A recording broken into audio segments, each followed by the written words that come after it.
Olá, queridos! Muito bem-vindo a mais um vídeo do meu canal, Voluntária na Inglaterra. E eu sou a Samara, um pouco diferente agora, né? Com o cabelo completamente, sei lá, chamativo, né? Mas enfim. Hoje eu vou trazer um tema pra vocês que é sobre vocabulário do voluntário. Entrei em contato com voluntários de diversos lugares diferentes pra poder perguntar pra eles, né? Como que eles conversam, como que eles falam entre si, porque cada instituição eles têm um vocabulário diferente. Então eu vou trazer pra vocês todas as opções pra você já ir se adaptando, se acostumando, pra quando chegar no dia a dia do seu voluntariado você já estar completamente apto a isso, tá? Porque eu lembro que a minha primeira vez, assim que eu cheguei na instituição, eles começaram a falar, tipo, co-work, companion, e eu ficava, meu Deus do céu, nunca nem ouvi essas palavras na minha vida, o que que significa, né? Então, até você se adaptar demora um pouquinho. Então, o meu objetivo agora é com que vocês aprendam os mais diversos nomes e, enfim, para quando você chegar no dia, você ouvir e falar, ah, tá, eu já sei o que significa isso, de quem essa pessoa está se referindo. Entrei em contato com pessoas da Irlanda, Irlanda do Norte, Escócia, Wales, aqui da Inglaterra e dos Estados Unidos também, de algumas regiões dos Estados Unidos. Então, vai ter uma diversidade aí, mas a maioria deles são parecidos, então talvez você não veja tanta diferença, tá bom? Mas segue comigo. Então, acho que o mais importante é o voluntário, né? Então, você, como que as pessoas vão te chamar, como que elas vão se referenciar a você, né? Então, eu trouxe aqui algumas opções, eu vou dar uma lida aqui, porque são coisas diferentes, né, que eu ainda não decorei. Então, eu vou ler pra vocês, tá bom? Então, o mais comum é co-work. Na minha comunidade, a gente se chamava de co-working. As pessoas com deficiência que você trabalhava, ou os escoteiros, ou as crianças, enfim, dependente da área que você vai trabalhar, eles vão se referenciar a você como co-working ou International Volunteers, né? Que é tipo assim, voluntário internacional, é o mais óbvio, assim, né? Porque co-work é colega de trabalho. E tem essa segunda opção, International Volunteers. Podem te chamar também de Support Worker. Eu vou deixar o nome aqui também, né? Pra você já se adaptando e tudo mais. Support Worker é trabalhador de suporte, alguma coisa assim, tá? Podem te chamar apenas de Volunteers mesmo, de voluntário. Também pode ser Co-housing, então, né, eles podem te chamar desse nome. Staff, então é tipo um staff em aprendizado, alguma coisa assim. Então eles também podem te chamar de Vocational Workers, eles podem te chamar de Peers ou Colleagues, ok? Então esses são os nomes mais comuns para o voluntário quando ele chega na instituição, né, para fazer o intercâmbio voluntário. Beleza? Então, o próximo, que também é super importante, é ajuda de custo, né? Falando um pouquinho de dinheiro agora. Os nomes mais comuns para ajuda de custo são pocket money mesmo, né? Que no caso é como se fosse uma mesada, né? Dinheiro de bolsa, alguma coisa assim. Ou eles podem chamar de allowance. Então, tem essas duas formas também, tá bom? Então, basicamente, pro dinheiro que você recebe da ajuda de custo não tem tanta diversidade assim, né? Os mais comuns são esses dois mesmos, tá bom?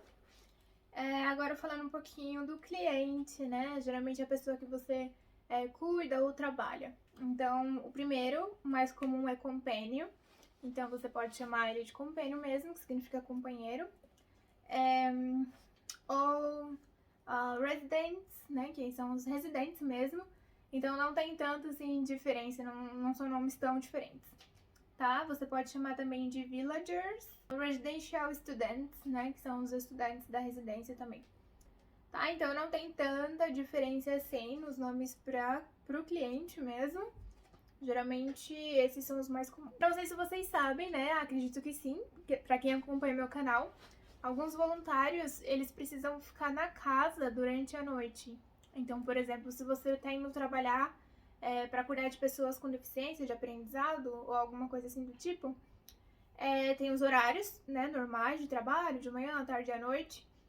E também tem um horário que a gente fala que não pode sair de casa. Então, por exemplo, o horário de trabalho normal é das 7 às 9 da noite, né?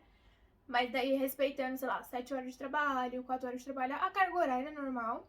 Só que também tem esse período de tempo. E a partir das 9 até as 7 do outro dia, que é quando começa o horário normal também de trabalho,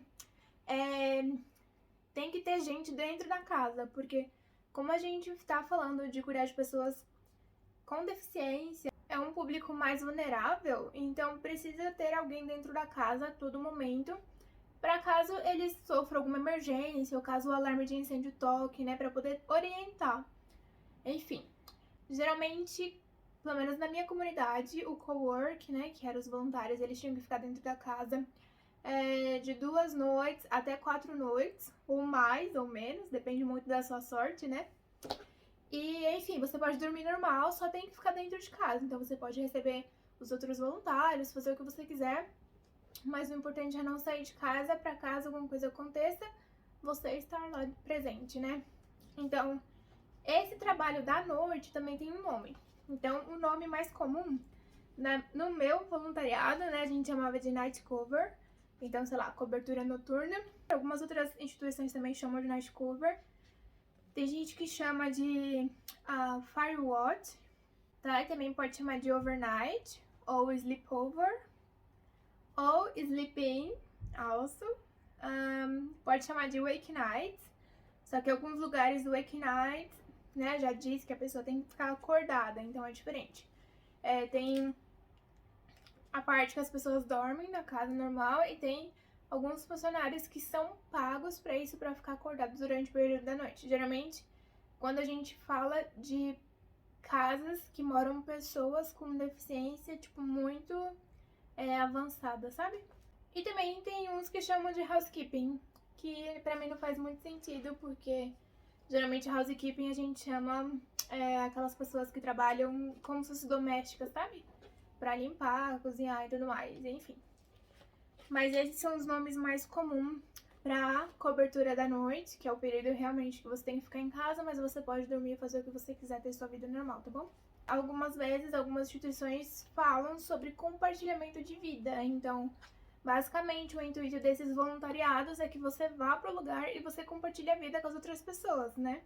Então, que você acorde juntos, que vocês tomem café juntos à mesa, almocem, jantar, saiam para passear ou para comer fora, ou participem de workshops, né? Que façam as atividades realmente, tipo, terem uma vida normal. Então, geralmente, esse compartilhamento de vida a gente chama de life sharing, tá bom? Então, não tem muito segredo, né? Porque geralmente é a tradução, realmente. É um vocabulário super simples, porque eu foquei só nas partes mais importantes, né? Que é tipo como você vai ser chamado, né? E como você pode falar sobre você, como você vai chamar as pessoas da casa também. O pocket money, né? Que é o dinheirinho que você recebe, a ajuda de custo, que muitos de vocês receberão também. E o trabalho, que é a cobertura noturna, né? Enfim, eu acho que esses são os mais importantes. E daí mais pra frente, se vocês quiserem, eu também posso gravar um vocabulário, entre aspas, né, de quais são... O que a gente realmente fala no dia a dia, sabe? Porque eu já posso dar um spoiler, né? Como a gente tá falando de compartilhamento de vida, geralmente a gente fala muito vocabulário de cuidados pessoais, então... pentear o cabelo, sei lá, passar perfume, tomar banho. Aí alimentação também, então fazer compras, lavar a louça, secar, guardar, cozinhar, então, tipo, descascar, né? Eu lembro que quando eu cheguei eu não sabia o que significava descascar, e a pessoa falou assim pra mim, como que ela falou? Could you pillow these potatoes? E eu fiquei tipo, mano, pillow? Pra mim, pillow é travesseiro, né? Enfim. Aí até eu entender, aí a pessoa pegou, tipo, a batata, fez assim. Aí eu falei, tá, descascar. Então, tipo, pillow, descascar, né? Enfim. Então, tipo assim, tem muita coisa que você vai aprender no dia a dia. E às vezes, até quem já é, sei lá, avançado, tem algumas palavras do básico que você não vai saber. Então, é muito legal isso de você ir participar, viver o dia a dia, porque você vai aprender vocabulários, né, reais. Então, talvez eu possa criar um vídeo falando exatamente do que a gente fala, né? Pra você já se preparar pra quando chegar realmente no dia exato do seu intercâmbio voluntário, você não ficar tão surpresa, assim, né? Porque geralmente a gente leva até um mês pra realmente se adaptar, né? Se adaptar ao idioma, ao local, ao ambiente, ao clima, né? Às outras pessoas. Realmente entender que é uma mudança na nossa vida.